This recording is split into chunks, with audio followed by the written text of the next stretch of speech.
So once again, we're back, and we have with us Gary Erickson, who's the managing partner of ExecSearch Partners, which does high-level searches for very professional, very experienced folks.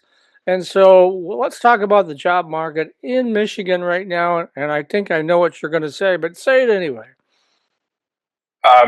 Well, I've told you that my favorite, when people ask me about the job letter word, I use a 5-letter word. I said, it sucks. And I went to look at some statistics, see if I could back up not just our experience, but in talking to other people, all anecdotal. Are there any numeric numbers? And I found out that if you look at 2022 as a baseline, which was the last hot year for IT jobs, IT jobs are down 45% from that time period. So that's a significant drop in availability of jobs. 2023, 24, 25 were really slow years. 2026 so far looks like it's starting off at about 11 to 19% down from last year, which is, I'm not quite sure I understand why, because I think people are perceiving the economy being better. It may be because of the cycle. Every year, the job market is always slow in the first 2 months of the year. There's a cycle that goes November through the middle of February. Things are slow, then they pick up through June, and then they slow down for the summer, and then they pick up in September through uh, uh, Thanksgiving. So we'll see what happens. I'm more optimistic this year about the job market than I have been in other years. I think we're going to start seeing things turn around for a couple reasons. And the next one is related to what may be affecting the job market. Matt? All right. So, what is affecting the job market in Michigan? Well, I think there's a couple of things. People are, first off, the economy, as we just talked about, but people are suspecting that AI might be having a significant impact on the job market. And I think that for last year, the beginning of last year, with all the hype about how AI is going to eliminate a number of jobs, I think people have become to understand that AI is a really, really good productivity tool, but you still need experts to guide it. And what it's taking away from a lot of people is some of the underlying rote tests. Now you look at computer programmers, there's some really good examples where people are able to do 10 times as much work, all right, than they were able to do before. And you say, well, maybe I just need 1/10 of the people that I needed before. And the problem is that uh, every time you come up with bring a new productivity tool, whether it was Excel for finance or whether it's AI for a whole bunch of things that people are using it for, the people have more free time to be more creative, to think about things, how to apply it, how to use it, how to create whatever they want to create. What if you could create 5 or 6 apps that you could put out on the Apple Store, and you could do it each of those in a half hour? I might start thinking you about apps and what's going to be out in the Apple Store. The creative part, not that just that the app works from beginning to end, but somebody's brain power about here's something that would be really useful. So people are going to be able to spend more and more time focused on, what can we do with the technology we have rather than doing the technology.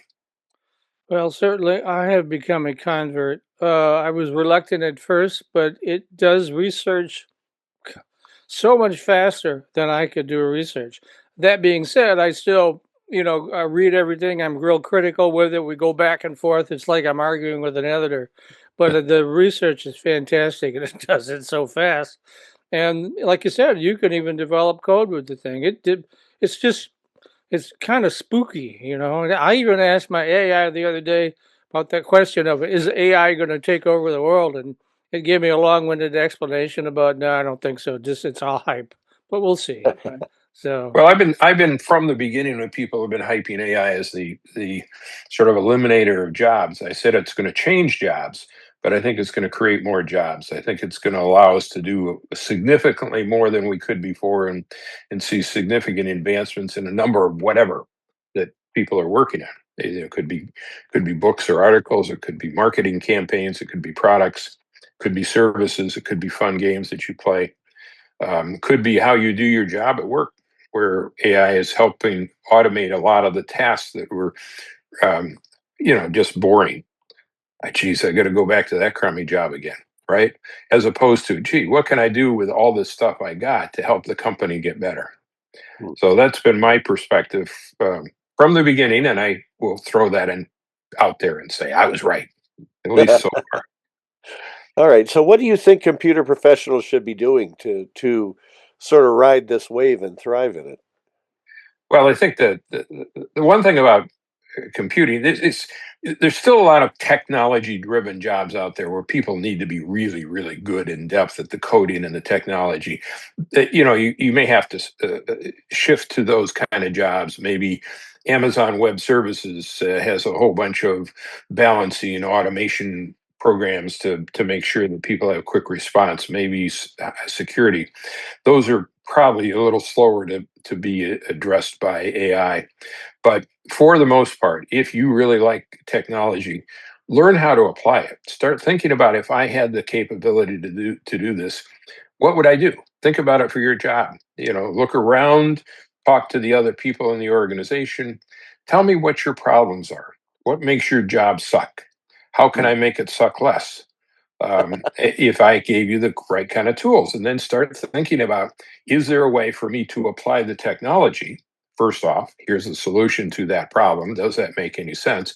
And then start figuring out how I can use AI to do that. I'd like to refer, there's a really good article that I borrowed. I was going to say stole, but that's not right. That I borrowed from Axios. The managing editor or the managing director of Axios put out an article yesterday, which I posted on my LinkedIn feed, about how they committed the whole organization to using AI for everything. And he says it's created more jobs, even though we're now doing 10 times the amount of programming with half the staff that we had before. We have so much stuff that we can do that we're hiring more people these days. So that's I wish I had the link. Maybe I will send you the link, Mike. You can include that link in this broadcast at some point. Yeah, sure. That But if sounds you're in, interesting. yeah, so that's a good way to start thinking about it. So what can you do if you're an AI professional? It's clearly learn AI, get some projects, figure out how to apply it, and then if you're out looking for a new job, how are you going to tell your new employer that you're AI literate, that you've done some AI projects? Well, have some to talk about, having done some. That's, you know, how does anybody make the switch to this new technology that they didn't have 2 years ago, and now it's becoming a dominant part of their job? You got to learn it. You got to go to school. And companies should be supporting people to do that. Hmm. Yeah, I gotta tell you, I get 600 emails a day, and at least 10% of them involve somebody saying, "Hey, we've got AI." Well, so does everybody else. But yeah, it's a really hot thing, and it was actually November of 23, I think, when GPT came out, and now well, it was one of the first, but there are so many of them. I got a long list of about 100 of them now, and they all do different things. So that's really what you got to do, is learn which ones do what, and more importantly, which prompts to use. It's not Once you start doing it, it's pretty easy to do, actually. Well, an example of something that I used in my job is I wanted to create a cold email campaign to go after some of our target customers, to explain to them why we were somebody they ought to talk about. And I used Claude, which is from Perplexity, Right. yesterday. And I said, we're an IT executive search company who focuses primarily on senior level IT positions. We have specific expertise in manufacturing in the Midwest. Please provide for me 10 companies in the 100 million to $10 billion range that might be looking for a senior level IT position. Look at our website, ExecutiveSearchPartners.com, and write me for each of those companies a specific letter about why they should use Executive Search Partners. It was wonderful. I'm debating whether I want to send them out. I don't know if I want to work that hard. Yeah, we got to get it so it handles that too. Here now, send these out. Here's the email addresses, and thanks a lot.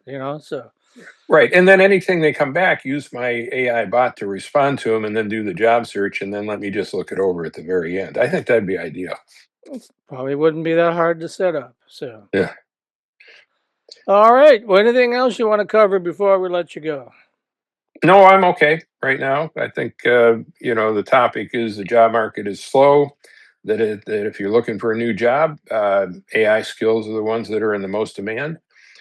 No matter whether it's from a programmer job to an IT executive, you've got to be able to discuss how AI can be used to improve the business that your people are looking to hire you into.